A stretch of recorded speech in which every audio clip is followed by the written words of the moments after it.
بسم اللہ الرحمن الرحیم۔ مینار پاکستان پر عمران خان نے ریکارڈ ساتھ جلسہ کر کے دکھا دیا۔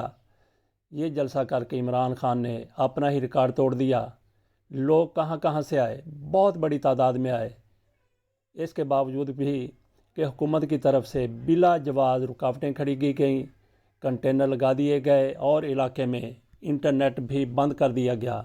آخر کار ایسا کرنے کی ضرورت ہی کیا تھی؟ جب آپ نے اجازت دے دی تو اس کے بعد جلسے کو ناکام بنانے کے لیے، رکاوٹیں کھڑے کرنے کے لیے کیوں سوچا گیا؟ اور یہ حکومت ایسا کر کے اپنا کیسا چہرہ دنیا کے سامنے پیش کرنا چاہتی ہے؟ عمران خان نے اس جلسے کے دوران بہت سی باتیں کی۔ عمران خان نے کہا کہ میں آخری گیند تک لڑتا رہا ہوں۔ 1992 کا ورلڈ کپ وہ ہماری ٹیم کے سارے کھلاڑی حوصلہ چھوڑ کے بیٹھ گئے تھے۔ میں نے کہا کہ نہیں، ہم نے لڑنا ہے، آخری گیند تک لڑنا ہے، اور پھر ہم لڑ کے دکھایا اور ورلڈ کپ جیت کر ہم نے قوم کے قدموں میں رکھ دیا۔ عمران خان نے کہا کہ کرکٹ میں آخری گیند تک لڑتا تھا، اب میں آخری سانس تک عوام کے لیے، قوم کے لیے لڑوں گا۔ عمران خان نے اپنے اس خطاب کے دوران اسٹیبلشمنٹ کو، جیسا کہ ہم نے کہا کہ نہیں للکارا، اسٹیبلشمنٹ کو کوئی چیلنج نہیں دیا، لیکن اسٹیبلشمنٹ سے صرف یہ کہا کہ آپ مجھے بتائیں کہ پاکستان جن بحرانوں میں گھرا ہوا ہے، اگر آپ کے پاس کوئی ایکشن پلان ہے تو میں پھر اس کو دیکھتا ہوں۔ عمران خان نے جلسے کے دوران عدلیہ کی بات کی۔ انہوں نے کہا کہ آج ضرورت ہے کہ عدلیہ کو مضبوط کیا جائے، پاورفل کیا جائے، مستحکم کیا جائے۔ انہوں نے حاضرین سے وہاں پہ عہد بھی لیا کہ ہم عدلیہ کو مضبوط کریں گے، عدلیہ کو طاقتور کریں گے، عدلیہ کے ساتھ کھڑے ہوں گے۔ عمران خان نے بحرانوں سے نکلنے کے لیے 10 نکاتی پروگرام کا بھی اعلان کیا، اس پر بھی ہم بات کرتے ہیں۔ عمران خان کا یہ جلسہ سر شام بے کنار ہونا شروع ہو گیا تھا۔ عمران خان جلسے میں 11:40 پر آئے۔ عمران خان نے اپنا خطاب 12:20 پر شروع کیا اور اختتام پورے 2 بجے ہوا۔ عمران خان نے 1 گھنٹہ 40 منٹ کھڑے ہو کر خطاب کیا۔ میں تو اس جلسے میں شریک نہیں ہوا۔ دن کے ٹائم، جیسا کہ میں نے کہا کہ سر شام یہ جلسہ شروع ہو گیا تھا، دن کے ٹائم ہم زمان پارک گئے تھے۔ وہاں پہ لوگ دور دور سے آئے ہوئے تھے جنہوں نے جلسے میں شرکت کرنی تھی۔ جلسے میں شرکت سے پہلے وہ زمان پارک چلے گئے، ان کے ساتھ ہماری گفتگو بھی ہوئی تھی۔ یہ لوگ، جن میں خواتین بھی تھیں، بچے بھی تھے، بڑے پرجوش تھے، بڑے پرعزم تھے۔ وہ کہتے تھے کہ حکومت جو بھی رکاوٹیں کھڑی کر دے، ہم نے جلسے میں جانا ہے، جلسے کو کامیاب بنانا ہے۔ میں جلسے میں شریک نہیں ہو سکا تھا، لیکن ہمارے علاقے اور محلے کے کچھ لوگ، جن میں طاہر اور اس کے دوست بھی شامل تھے، وہ ضرور گئے۔ وہ بائک پر گئے تھے، 4 لوگ تھے، گاڑیوں پر نہیں گئے تھے۔ یہ ان کا، میں سمجھتا ہوں کہ بڑا درست فیصلہ تھا، کیونکہ گاڑیوں کے راستے مکمل طور پر سیل کر دیے گئے تھے، کنٹینر لگے ہوئے تھے۔ بائک کے ذریعے وہ لوگ وہاں تک پہنچنے میں کامیاب ہو گئے۔ انہوں نے مجھے بتایا کہ کس طریقے سے کچہریوں سے آگے داتا صاحب اور داتا صاحب سے لے کے آزادی چوک تک گاڑیوں کو پارک کیا گیا تھا، بائکس بھی لوگوں نے ادھر کھڑی کی ہوئی تھی۔ انہوں نے بھی جلسہ گاہ میں جانے کے لیے داتا صاحب سے تھوڑا آگے کنٹینر کے نیچے سے بائک گزار کر وہاں تک پہنچنے میں کامیاب ہوئے تھے۔ عمران خان کے مخالف حلقوں کی طرف سے کہا جا رہا ہے کہ وہاں پہ صرف 2000 لوگ تھے۔ چلیں، یہ لوگ 25 مئی کو کہہ رہے تھے کہ 200 لوگ اکٹھے ہوئے تھے، 200 سے یہ 2000 تک آ گئے۔ اگر اتنے ہی کم لوگ تھے تو پھر الیکشن سے بھاگنے کی کیا ضرورت ہے؟ پھر الیکشن کروا دیں۔ عمران خان نے اپنے خطاب کے دوران 10 نکاتی پروگرام بھی دیا، جس کے ذریعے وہ کہتے ہیں کہ پاکستان آج کے معاشی بحران سے اور دیگر بحرانوں سے بڑی آسانی کے ساتھ نکل سکتا ہے۔ جیسا کہ انہوں نے اسٹیبلشمنٹ سے کہا تھا کہ آپ کے پاس کوئی ایکشن پلان ہے تو مجھے بتائیں، میں آپ کے ساتھ کھڑا ہو جاؤں گا۔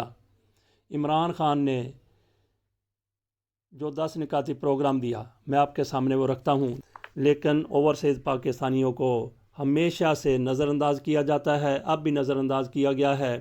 عمران خان کہتے ہیں کہ صرف امریکہ میں 18,000 ڈاکٹرز جو پاکستانی ہیں ان کی وہاں پہ جو ویلتھ ہے، ان کے جو اثاثے ہیں، ان کے جو کاروبار ہیں وہ 200 ارب ڈالر کے ہیں۔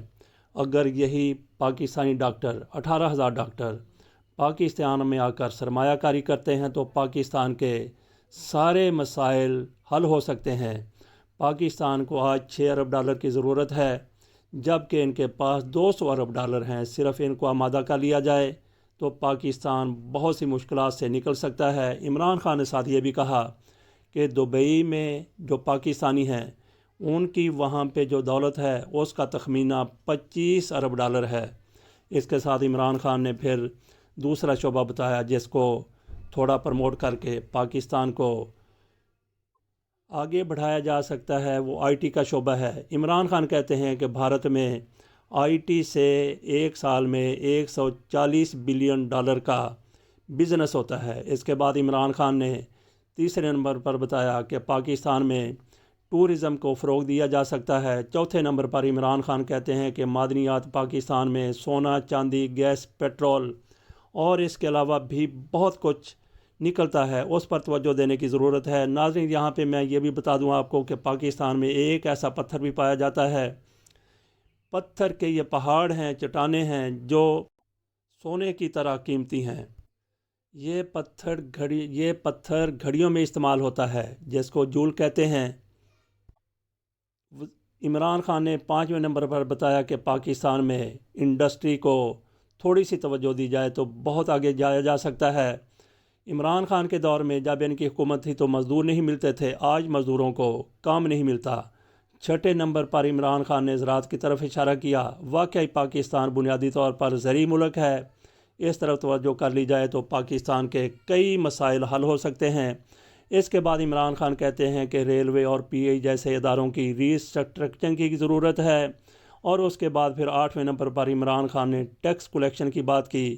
وہ کہتے ہیں کہ پاکستان کی آبادی 22 کروڑ ہے لیکن ٹیکس دینے والے صرف 25 لاکھ ہیں۔ ہم نے 4 کروڑ لوگوں کو ٹیکس نیٹ میں لانے کا فیصلہ کر لیا تھا۔ 9ویں نمبر پر عمران خان نے کہا کہ پاکستان میں منی لانڈرنگ نے معیشت کو تباہی سے دوچار کیا ہے، اس کا خاتمہ کرنے کی ضرورت ہے۔ اور پھر عمران خان نے 10ویں نمبر پر یہ بتایا کہ ہمارے جو پہلے سے منصوبے جاری تھے ان کو آگے بڑھایا جائے گا۔ ان میں عمران خان کہتے ہیں کہ ہیلتھ کارڈ ہے۔ اس کے ساتھ عمران خان نے یہ بھی کہا کہ راشن کے حوالے سے ہم پروگرام لے کے آئیں گے، ان لوگوں تک راشن ان کی دہلیز پر پہنچایا جائے گا جو واقعی مستحق ہیں۔